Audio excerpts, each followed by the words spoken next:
Sri Lanka is facing a deep economic crisis, and after the appointment, it's been nearly over 2 to 3 weeks since the appointment of Mr. Ranil Wickremesinghe, who's joining us exclusively here on NDTV to talk to us about what's really changed ever since his appointment. Well, thank you, sir, for joining us here on NDTV.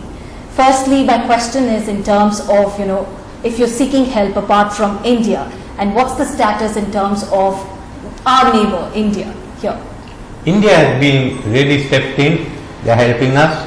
Because of the help you've given us, we can, I think, survive till we finalize the discussions with the IMF. I wish we were not in this situation, but unfortunately, we have come into the worst situation in our history, which I think has not taken place in the last 300 years. How long, this distress that you're talking about, the economic distress, how long did it take to bring Sri Lanka to this state? It took about 2 years, from about 2020. Do you blame this completely only just about COVID? Do you think it's only COVID? No, it's not COVID. A lot of countries have picked up after COVID. It is just bad management of the economy. Will that be corrected? What do you see? We have to correct it. There is no other option. Have you analyzed the situation ever since you have taken over the Prime Minister? Well, I've been analyzing it from the time I ceased to be Prime Minister last time. Okay. So what's in terms of, you have been reaching out to the IMF as well. Yes. So what is the status of that? Well, we've had the preliminary discussion. The staff level has to take place. I think they'll be coming this month, and we should be able to conclude quickly.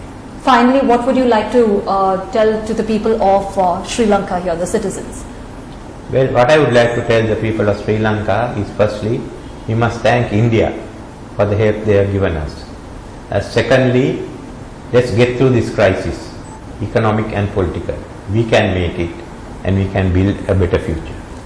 That better future that you spoke about, would you like to give that, the responsibility, if at all, youth come forward? Because Certainly, they are the ones on the street. Certainly, it's their future, more than any of us.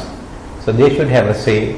They should have the biggest voice in determining how the country will run after we overcome the crisis. Well, thank you so much, sir, for joining us here on NDTV.